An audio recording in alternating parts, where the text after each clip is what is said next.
그러므로 우리가 흔들리지 않는 나라를 받았은즉 은혜를 받자. 이로 말미암아 경건함과 두려움으로 하나님을 기쁘시게 섬길지니 우리 하나님은 소멸하는 불이시라. 아멘.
여호와여, 내가 주께 피하오니 내가 영원히 수치를 당하게 하지 마소서. 주의 의로 나를 건지시며 나를 풀어주시며 주의 길을 내게 기울이사 나를 구원하소서. 주는 내가 항상 피하여 숨을 바위가 되소서. 주께서 나를 구원하라 명령하셨으니 이는 주께서 나의 반석이시오 나의 요새이십니다. 나의 하나님이여, 나를 악인의 손 곧 불의한 자와 흉악한 자의 장중에서 피하게 하소서. 주 여호와여, 주는 나의 소망이시오 내가 어릴 때부터 신뢰한 이시라. 내가 모태에서부터 주를 의지하였으며 나의 어머니의 배에서부터 주께서 나를 택하셨사오니 나는 항상 주를 찬송하리이다. 아멘. 나는 전능하신 아버지 하나님 천지의 창조주를 믿습니다. 나는 그의 유일하신 아들 우리 주 예수 그리스도를 믿습니다. 그는 성령으로 잉태되어 동정녀 마리아에게서 나시고 본디오 빌라도에게 고난을 받아 십자가에 못 박혀 죽으시고 장사된 지 사흘 만에 죽은 자 가운데서 다시 살아나셨으며 하늘에 오르시어 전능하신 아버지 하나님 우편에 앉아 계시다가 거기로부터 살아있는 자와 죽은 자를 심판하러 오십니다. 나는 성령을 믿으며 거룩한 공교회와 성도의 교제와 죄를 용서받는 것과 몸의 부활과 영생을 믿습니다. 아멘.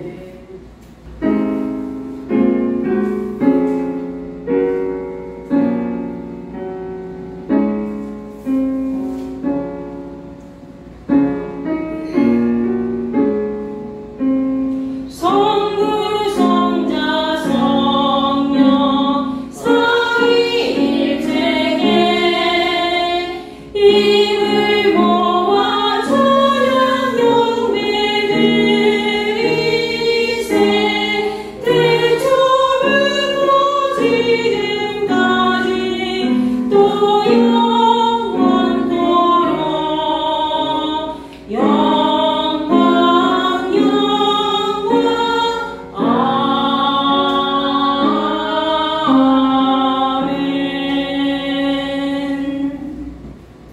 선하시고 고마우신 하나님, 주님의 은혜를 감사합니다. 지난 한 주간도 주님 은혜 가운데 저희들을 세상에서 지켜주셨다가 이 시간 다시금 주의 손으로 인도하시니 감사합니다. 오늘도 주님께서 이 시간 저희들을 주의 손으로 인도하셨사오니 이 시간에 주님이셔 악한 영혼 일절 틈타지 못하게 하시고 오직 주의 영만이 이 시간을 주장하여 주시옵소서. 하나님, 우리가 주님의 뜻대로 산다 하면서도 세상에 주님이셔 잘못된 삶을 삶으로 저희들의 양심에 주님이셔 또한 아버지 주님이셔 마음에 아파하고 있는 일들도 있으나 하나님 아버지께서는 저희들을 다시금 주의 전으로 인도하시며 주의 말씀으로 살 수 있도록 세워주시니 감사합니다. 하나님께서 저희들 이처럼 사랑하시는데 하나님 아버지 저희들은 아직까지도 주님의 뜻을 아버지 헤아리지 못하고 세상에 나가서 세상 사람과 짝지어 살면서 하나님 아버지 주의 말씀을 전하지 못하는 가운데 있습니다. 주님 용서하여 주시옵소서. 이 시간을 통하여 우리 주님의 아버지 세우신 주의 종을 통하여 말씀을 들을 때에 하나님 그 말씀이 저희들의 마음바탕에 새겨져서 다시금 힘을 얻어서 세상에 나가서 주의 말씀을 전하며 주의 뜻을 이뤄나가는 삶을 살 수 있도록 도와주시옵소서.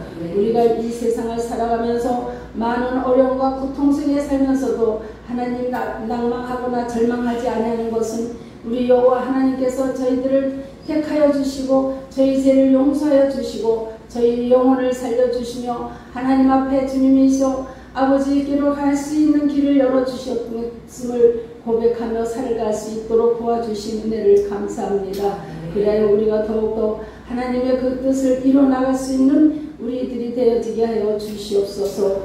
이 시간에도 주님이시여 많은 영혼들이 세상에서 아버지 주님이시여 갈 바를 몰라서 헤매는 영혼들 주여 아버지 저희들의 영혼들 우리가 나가서 저희들을 주님이시여 아버지 주의 길로 인도할 수 있도록 우리를 인도하여 주시옵기만을 간절히 바라고납나이다. 하나님 아버지 이 시간을 통하여 하나님 말씀을 들을 때 하나님 아버지 우리 주의 종 박주희 목사님을 아버지 굳게 세워주시고 영역을 도하여 주셔서 하나님 아버지의 말씀을 전할 때 큰 능력이 나타나게 해주시고 아버지 그 놀라운 말씀을 통하여 우리는 새롭게 아버지의 말씀으로 거듭날 수 있도록 주여 도와주시옵기만을 간절히 바라고 합나이다. 하나님 아버지 이 시간에도 주의 전에 나와야 할 아버지 신령들이 주의 전에 나오지 못하였습니다. 어느 곳에 있든지 간에 주님께서 붙드시고 인도하여 주셔서 그곳에서도 주님이시여 많은 것을 깨닫고 하나님 아버지 주의 뜻대로 살아가는 삶이 되어지게 하여 주시옵소서. 이 시간에도 주님이 함께해 주심을 믿사하고 예수님 거룩하신 이름 받들어 감사하며 기도드려옵나이다. 아멘.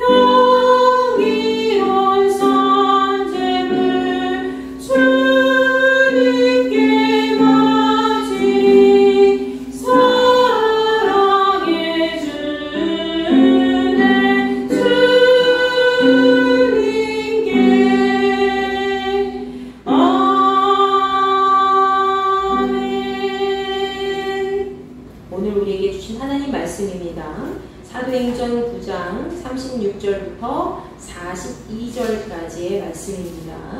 여러분과 제가 한 절씩 교독하시고 마지막 절은 다 같이 읽도록 하겠습니다. 욥바에 다비다라 하는 여제자가 있으니 그 이름을 번역하면 도르가라.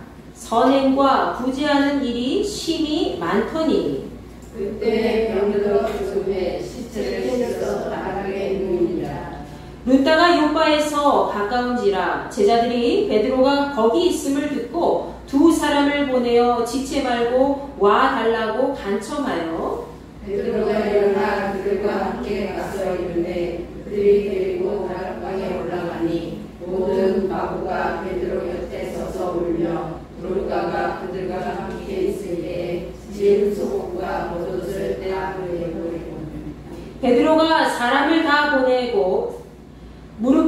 듣고 기도하고 돌이켜 시체를 향하여 이르되 다리다야 일어나라 하니 그가 눈을 떠 베드로를 보고 일어나 앉는지라.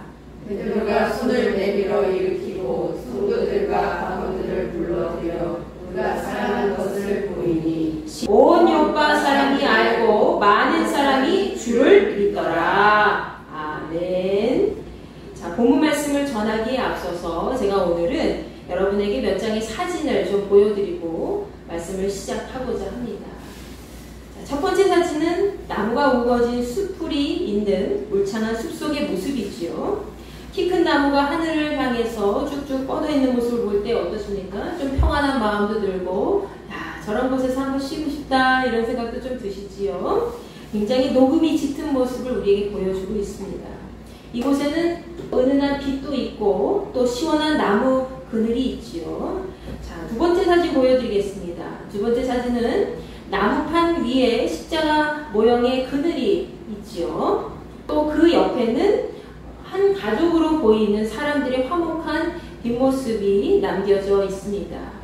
이 세 그림에는 한 가지 공통점이 있죠. 바로 그림자가 있다는 것입니다. 우리는 이 사진 속에 있는 그림자를 통해서 그곳에 빛이 있는지 확인을 할 수가 있습니다. 흔히 그림자라고 하면은 빛과는 전혀 상관없는 것처럼 우리가 생각할 때가 종종 많이 있지요. 그러나 그림자는 항상 빛이 있는 곳에만 존재하는 빛의 친구라고 할 수가 있습니다. 아무리 옅은 빛이라고 하더라도 그곳에 있는 사람이나 물건이나 아니면 다른 생물체라도 그 형상의 모습이 남긴 그림자가 흔적을 남기게 되어 있습니다. 마치 빛을 쫓아다니면서 스스로 형상을 만들어내는 것과 같죠. 근데 그림자는 본체, 실체가 아니에요. 자, 그림자는 실체가 없어요. 그죠? 여러분, 어떤 모양이든지 사람이든지 물건이든지 어떤 생물체라든지 빛이 있으면 그 형상을 보일 뿐이지 스스로가 생명을 가진 어떤 실체가 아니라는 것이죠. 여러분, 빛이 존재하지 않는 곳에는 그림자 역시 존재하지가 않습니다. 그래서 빛을 보면 우리는 그림자를 통해서 환한 빛 뒷면에 어두운 어떤 빛의 양면성을 갖고 있는 것처럼 우리가 느껴지지요. 그 빛이 강하면 강할수록 그림자도 역시 진해지기 때문입니다. 그러나 빛에 반대되는 그런 어두움을 우리가 그림자라고 할 수는 없습니다. 깜깜하게 어두운 것을 우리는 그림자라고 할 수가 없지요. 그럼에도 사람들은 그림자를 단순히 어둡다라는 것으로만 기억하고 생각할 때가 많이 있습니다. 그것은 그림자를 어떤 1차적인 의미로만 생각을 하기 때문이죠. 단순히 그림자 본연의 그런 겉모습만 보고 아주 기본적인 의미로만 해석하기 때문입니다. 그렇다면 우리는 다른 의미로 좀 그림자를 접근해 볼 필요가 있죠. 그림자의 이면적인 모습을 우리가 좀 살펴보겠습니다. 이 표면적으로는 어둡다고 생각되는 그 그림자의 모습을 우리가 다른 의미로 바라보면 그것은 빛이 강렬하게 자신을 드러낸다면 그림자는 빛 뒤에서만 자신의 존재를 보여준다는 것이 그 의미라는 겁니다. 어떤 작가는 이렇게 빛 뒤에서 있는 그림자를 그림자와 동행한다, 그림자의 동행이라고 얘기하기도 합니다. 즉 우리는 그림자를 통해서 보이지 않는 곳에서 빛을 확실하게 보여주는 감초 역할의 그런 그림자의 성질을 확인을 할 수가 있지요. 마치 영화 속 주인공은 아니더라도 주인공을 위해서 감초 역할을 하는 조연급의 영화 배우나 드라마 배우들, 연기하는 사람들을 우리는 확인할 수가 있죠. 그런 사람들이 바로 그림자와 같은 역할을 하는 사람들이라는 거죠. 요즘에는 개성시대이기 때문에 조연들이 막 부각이 되고 많이 드러나 있지만 우리가 영화나 드라마를 통해서 보게 되면 대부분의 경우 그 영화가 잘 되고 또 그 드라마가 잘 되고 그런 것을 모든 영광을 어디로 돌릴 때가 있어요? 주인공이 모든 것을 다 영광을 안을 때가 많이 있죠. 그 뒤에서 수고하는 스태프들이나 촬영 감독이나 이런 사람들 얼마나 많습니까? 그런데 우리는 딱 스크린에 보이는 그런 주인공들만을 기억할 때가 있다는 거예요. 그런데 실제로 우리가 들여다보면 드라마나 영화가 잘 된 것들을 보면 모든 사람들이 한마음 한뜻으로 그 드라마를 위해서, 영화를 위해서 같이 애쓰고 힘쓸 때 다 잘 되잖아요. 특히 그 영화를 그 영화 속의 주인공들을 빛내게 하는 감초 역할을 하는 사람들이 없다면 그 영화가 재밌을까요? 그 드라마가 재밌을까요? 재미없습니다. 조금 더 가치 있게 그 주인공들을 빛내게 하는 사람들, 스태프들도 있을 것이고 조연급의 배우들도 있을 것이고 그런 사람들이 있기 때문에 이렇게 주인공 뒤에서 가려진 그런 조연급의 사람들이 있기 때문에 그런 그림자처럼 뒤에서 가려진 사람들의 수고가 있기 때문에 그런 것들이 다 가능한 것이죠. 자, 오늘 본문 말씀에서는 이렇게 그림자와 같이 예수 그리스도의 빛을 더 확실히 드러낸 한 사람의 인생에 대해서 그 다비다라는 여자에 대해서 같이 이야기를 나눠보고자 합니다. 자, 본문 말씀 36절 보십시오. 자, 36절에서는 다비다라는 사람이 어떤 사람인지 우리에게 이야기를 해주고 있죠. 첫 번째로 확인할 수 있는 구절이 등장합니다. 자, 욥바에 다비다라고 하는 여제자가 있으니 그 이름을 번역하면 도르가라. 선행과 구제하는 일이 심히 많더니 라고 되어 있습니다. 자, 그녀는 욥바, 지금으로 따지면 이스라엘의 텔아비브라고 하는 지역이 있는데 그 텔아비브 안에 있는 항구 마을이 욥바라는 곳이죠. 그 욥바에 거주하고 있는 예수 그리스도의 여제자라고 오늘 36절 말씀에서는 이야기합니다. 자, 성경 속에서 여제자로 당당하게 나온 사람들이 얼마나 될까요? 여러분, 그녀가 예수 그리스도의 제자로서 예수님을 어떻게 만나서 여제자의 삶을 살아가게 됐는지 우리는 그 과정을 알 수가 없어요. 왜냐하면 성경 말씀에 자세하게 기록되어 있지 않기 때문이죠. 그렇지만 분명한 것은 그녀가 예수 그리스도의 제자된 자로서 그 이름이 전혀 부끄럽지 않은 그런 존재로 살아왔다는 것을 이 문장을 통해서도 우리가 확인할 수가 있습니다. 그리고 그녀의 이름은 원래 다비다라는 아람어로 다비다였지만 헬라어로 그리스어로 도르가라는 여자도 됩니다. 자, 이 다비다는 사슴이라는 뜻을 갖고 있어요. 사슴이라는 뜻을 갖고 있죠.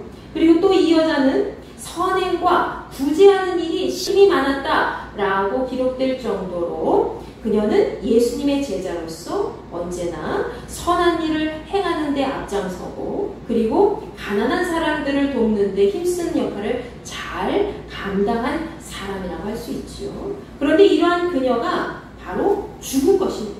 이것이 오늘 말씀 속의 사건의 발단이 되죠. 자, 본문 37절 말씀에서는 사람들이 다비다의 죽은 몸을 깨끗하게 씻겨서 그녀의 다락방으로 그 시체를 옮겼다는 내용이 기록되어 있지요. 자, 그리고 다른 제자들은 다비다가 죽은 욥바와 멀지 않은 거리에 있는 루다라고 하는 곳에 이 베드로가 머물고 있다는 소식을 듣게 됩니다. 그리고 난 다음에 이 제자들이 두 사람을 베드로한테 보내요. 다비다라는 여자가 죽었으니, 제자가 죽었으니 빨리 속히 와라. 이곳에 빨리 와서 그를 한번 좀 봐달라라는 요청을 하기 위해서였죠. 베드로는 다비다의 소식을 듣고 이내 그 집으로 막 달려가게 되지요. 그리고 그는 다비다의 시체가 있는 다락방에 올라갔습니다. 본문 39절에 보면 그곳에서는 과부들이 모두 베드로 주변에 둘러서서 막 울면서 도르가가 살아있을 때, 다비다가 살아있을 때 그들을 위해서 손수 만들어주었던 속옷과 겉옷을 막 베드로에게 보여주었다고 기록되어 있습니다. 여기서 다비다가 어떤 사람이었는지 우리가 두 번째로 확인을 할 수가 있지요. 그녀는 선행과 구제하는 일에 힘썼는데 특별히 누구를 위해서? 과부들을 위해서. 과부들을 돌보는 일에 최선을 다했던 사람이었다는 것을 우리에게 보여주고 있죠. 여러분, 과부를 돌보는 일은 구약시대부터 그 무엇보다도 하나님께서 정말 기뻐하시는 일이었습니다.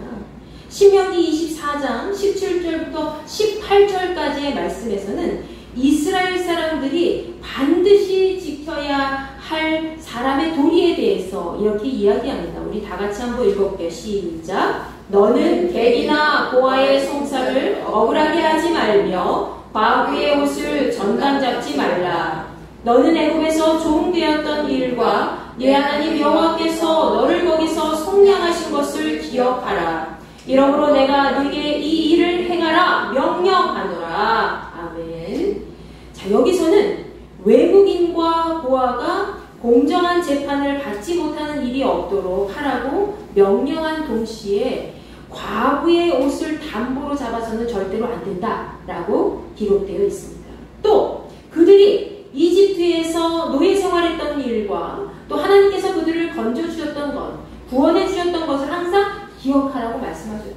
내가 너희들을 이렇게 돌본 것처럼, 내가 너희들을 이렇게 구원한 것처럼 누구를 돌보라는 거예요? 과부와 고아와 나그네들을 하나님의 마음으로 잘 돌보고 그들에게 억울한 누명을 씌우거나 그런 억울한 재판을 당하지 않도록 그들의 마음 상하는 일이 없도록 너희들이 힘써라 라고 하나님께서 말씀하신 겁니다.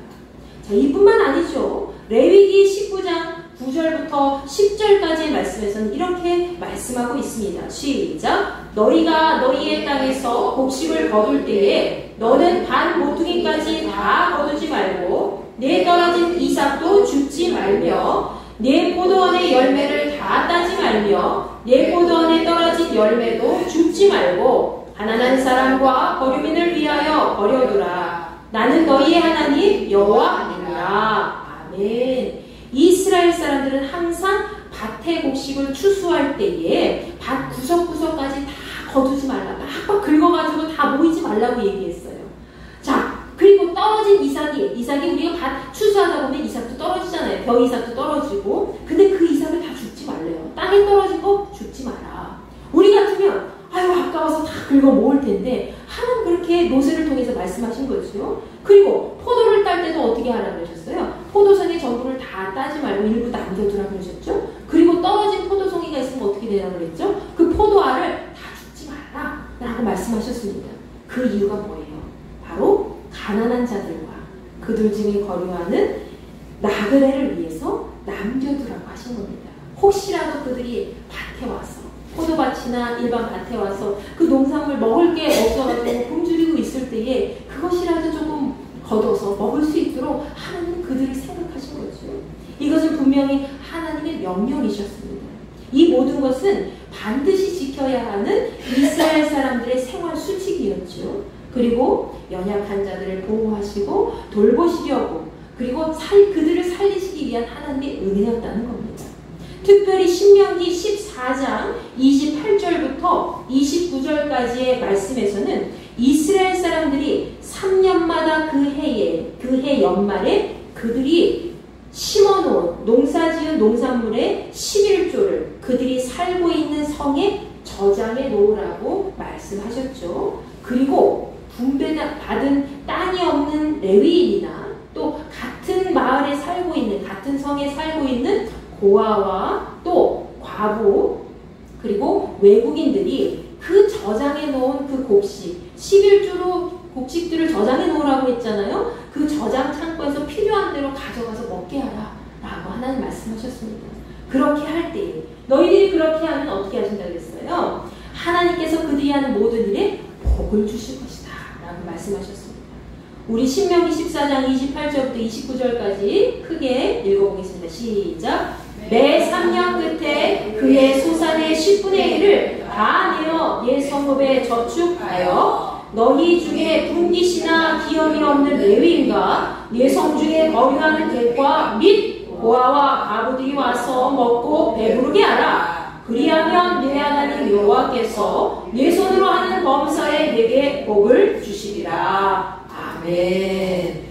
여러분 우리가 생각해 볼 때에 아유 나도 먹고 살 게 없는데 뭘 이렇게 다른 사람 도와줄 게 뭐가 있어. 그들까지 생각할 여유가 없는데 내 고가 석잔데 우리는 그럴 때 많이 있잖아요. 그런데 하나님은 네가 상황이 어려워도 이것은 하나님의 명령이기 때문에 그들을 생각하면서 하나님의 은혜를 생각하면서 너도 네가 어려운 상황에 내가 거두었으니 너도 그들을 생각하면서 나의 은혜를 생각하면서 그들을 돌보라 라고 말씀하신 거예요. 그렇게 할 때에 하나님의 명령을 지켰을 때에 하나님께서는 그들에게 네가 손으로 하는 모든 일에 복을 주실 것이다 라고 하신 거죠. 여러분 세상 사람들은 복을 받고 싶어서 어떻게 해요? 돈을 막 긁어 모으고 어떻게 하면은 재테크를 잘 해가지고 우리 가족들이 잘 살까 이런 거 염려하면서 생각하면서 살아가고 있잖아요. 근데 하나님께서 말씀하신 재테크는 뭐예요?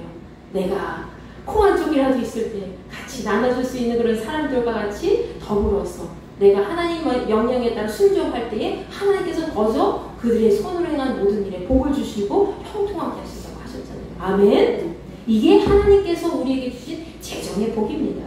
자, 하나님께서는 과거 구약시대부터 이렇게 이스라엘 백성들이 연약한 자들을 먼저 생각하고 그들이 살 길을 열어놓으시라고 말씀하신 거지요. 그렇게 행할 때 하나님의 복을 누리는 자들이 될 것을 약속해 주셨습니다. 자, 오늘 본문 말씀에서 다비다는 이러한 하나님의 명령을 철저하게 잘 지켰던 사람 중에 한 명이었습니다.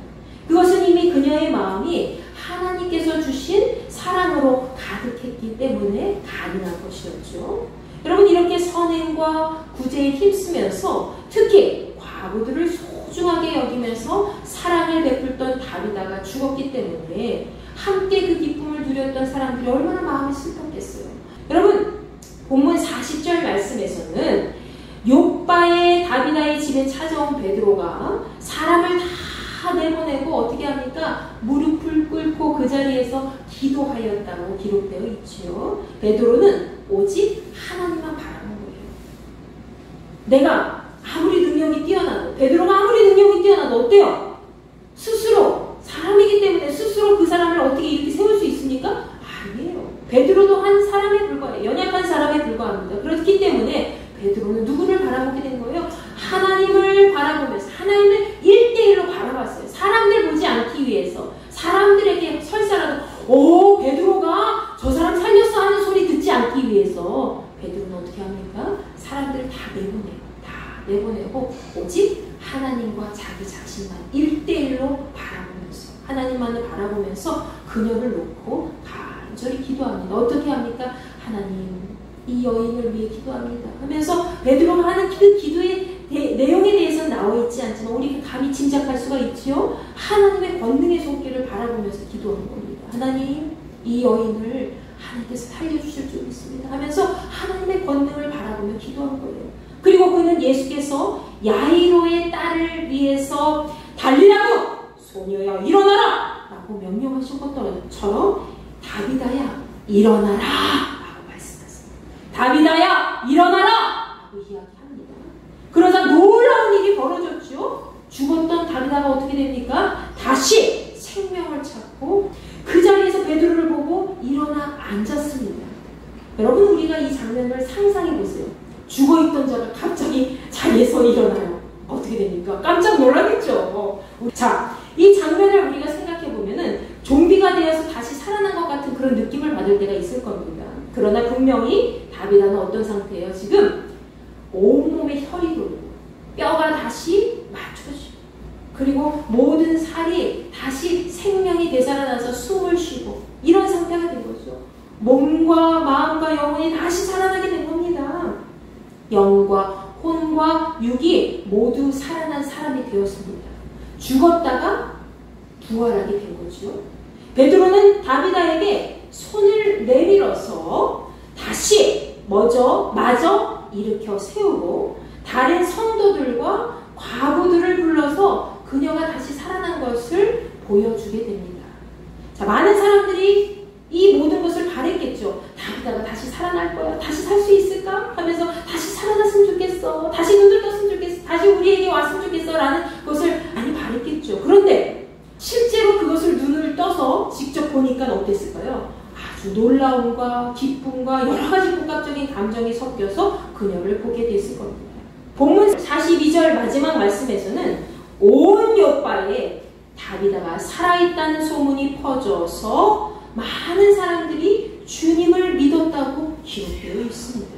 여러분, 하나님께서 베드로를 통해서 하나님의 사람 다비다를 살려주신 하나의 사건이 결국 어떻게 된 거죠? 그 지역에 있는 모든 사람들에게 예수 그리스도께서 살아계신 분이라는 것을 알게 하고 믿게 하는 원동력이 된 겁니다. 이 한 사건으로 인해서.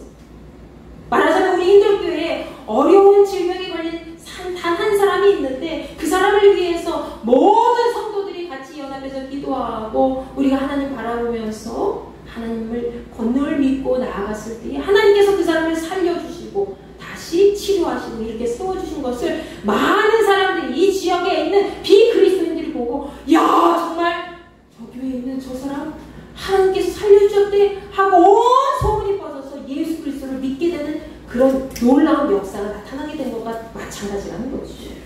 아멘. 여러분, 우리에게 이러한 일들이 나타나게 될 줄로 믿습니다. 우리가 우리의 욕심이 아닌 하나님의 영광을 위해서 일을 할 때에 하나님께서는 우리의 작은 손길을 통해서 하나님의 나라를 만들어 가시는 겁니다. 믿으십니까?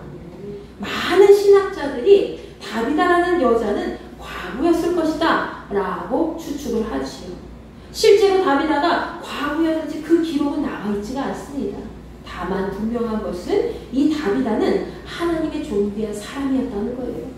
하나님께서 그를 통해서 일하시고 어려운 자들에게 생명을 공급하시는 귀한 도구로 사용된 사람이었다는 것이죠.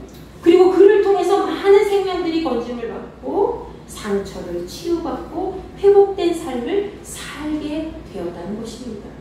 그것은 그녀에게 과부뿐만이 아니라 기본적으로 하나님이 이 땅에 보내주신 사람들을 소중하게 여기고 사랑하는 마음이 있었기 때문에 가능한 것이었고, 또 주님의 말씀을 가장 최우선으로 여기면서 지키고자 하는 그런 삶을 살았기 때문에 하나님께서 이러한 은혜를 그녀에게 베풀어 주셨다는 것이죠. 여러분, 다비다는 분명히 예수 그리스도의 빛을 따라 하나님의 말씀을 쫓아 살아간 그림자 같은 여자였습니다. 그녀는 항상 주님의 빛을 쫓아서 살아왔다는 것이죠. 자기 자신의 삶을 앞세우기보다는 주께서 말씀하신 것들을 마음에 새기고 행동한 사람이었다는 겁니다. 그러자 그녀의 삶은 주님을 드러내는 존귀한 그림자의 모습이 된 것이죠. 여러분, 그녀와 같이 그림자의 모습으로 왔다가 세상을 떠나는 사람들이 이 성경 말씀에는 굉장히 많이 있습니다. 그중 대표적인 인물 한 사람이 누구일까요? 바로 세례 요한이었습니다. 자, 마가복음 1장 1절 말씀에서는 하나님의 아들 예수 그리스도의 복음의 시작이라고 나와 있지요. 그런데 그 복음의 시작이 이사야 선지자가 쓴 글을 통해서 예수 그리스도 이전에 그분을 위해서 준비한 한 사람이 있음을 우리에게 확인시켜 줍니다. 그는 광야에서 외치는 자의 소리가 되어서 주의 길을 준비하고 그분이 오실 길을 곱게 하라고 말씀한 그대로 광야에서 사람들의 죄를 용서받게 하기 위해서 사람들에게 회개의 세례를 전파하게 되지요. 그러자 유대와 예루살렘 사람들이 그에게 모두 나와서 죄를 고백하고 요단강에서 요한에게 세례를 받게 되었습니다. 세례 요한은 사람들이 자신에게 나와서 세례를 받을 때 마음이 교만해지거나 스스로 주님의 영광을 가로챌 수도 있었죠. 그러나 세례 요한은 언제나 사람들에게 겸손한 자세로 임했고 그리고 주님의 길을 예비하였습니다. 그는 마가복음 1장 7절 말씀에서 기록된 대로 본인은 철저히 주님의 길을 준비하는 한 사람에 불과하다는 것을 사람들에게 선포하고 마음에 되새긴 사람이었죠. 자, 우리 한번 읽어볼까요? 시작. 그가 전파하여 이르되 나보다 능력 많으신 이가 내 뒤에 오시나니 나는 굽혀 그의 신발끈을 풀기도 감당하지 못하겠노라. 아멘. 내 뒤에 오시는 이는 나보다 능력이 많으신 분이다. 나는 몸을 부풀려서 그분의 신발끈을 풀어드릴 자격도 없는 사람이다. 나는 그렇게 하찮은 사람이야. 그렇지만 내 뒤에 오시는 분은 진짜 하나님의 아들 능력 많으신 분이다 라는 것을 사람들에게 선포하면서 그렇게 겸손한 자세로 나아갔다는 것이죠. 여러분, 오늘 말씀에 다비다나 또 마가복음에 등장하고 있는 세례 요한이나 또 다비다를 위해서 기도하고 그녀를 일으켜 세운 베드로나 그들은 모두 하나님의 예수 그리스도의 빛을 드러내는 그림자 같은 사람들이었습니다. 그들은 하나님 나라를 바라보면서 언제나 그리스도의 은혜의 감초 같은 역할을 감당해 왔다는 것이죠. 특히 다비다라는 여자는 어떻습니까? 자신의 상황이 어떻든지 언제나 한결같은 마음으로 과부들을 위해서 옷을 지어주고 또 항상 선행과 구제에 힘쓰면서 그들을 섬기는 일에 애를 썼다는 거예요. 하나님께서 명령하신 연약한 자들을 항상 살리기 위해서 항상 그들에게 사랑을 멈추지 않고 주님의 빛을 가장 강렬하게 드러낸 사람이라고 볼 수가 있습니다. 여러분, 우리 안에 주님의 빛이 강렬할수록 그 빛을 쫓아가는 우리의 모습의 그림자는 더 진할 수밖에 없습니다. 그리고 그 그림자를 통해서 주변에 있는 모든 사람들이 하나님의 은혜를 알게 된다는 것이죠. 여러분의 그림자를 통해서. 모든 사람을 향한 하나님의 구원은 예수 그리스도의 빛을 쫓아다니는 우리 모두의 그림자를 통해서 나타나게 되는 겁니다. 오늘 말씀을 기억하면서 다비다와 같이 우리 모두 그 믿음의 헌신과 수고가 절대로 헛되지 않도록 주님의 이름에 그 구원에 걸맞게 하나님의 구원의 은혜가 널리 퍼지도록 힘쓰는 거룩한 예수 그리스도의 빛의 흔적이 되시기를 간절히 축원합니다.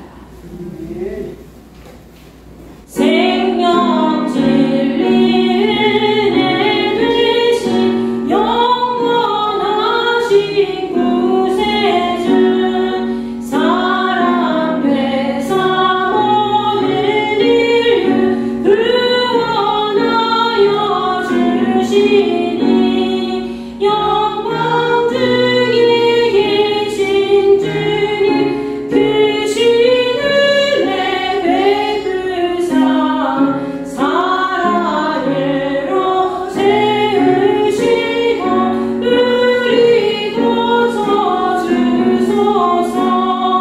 이제는 우리 주 예수 그리스도의 은혜와 하나님의 무한하신 사랑과 성령님의 감화감동 역사 내주 교통하시니 예수 그리스도의 거룩한 빛을 쫓아 행하고자 하는 그 빛의 흔적이 되어서 거룩한 그림자가 되어서 나아가고자 하는 우리 모든 힘들게 지체들과 그리스도인 모두에게 함께하여 주시기를 간절히 축원하옵나이다.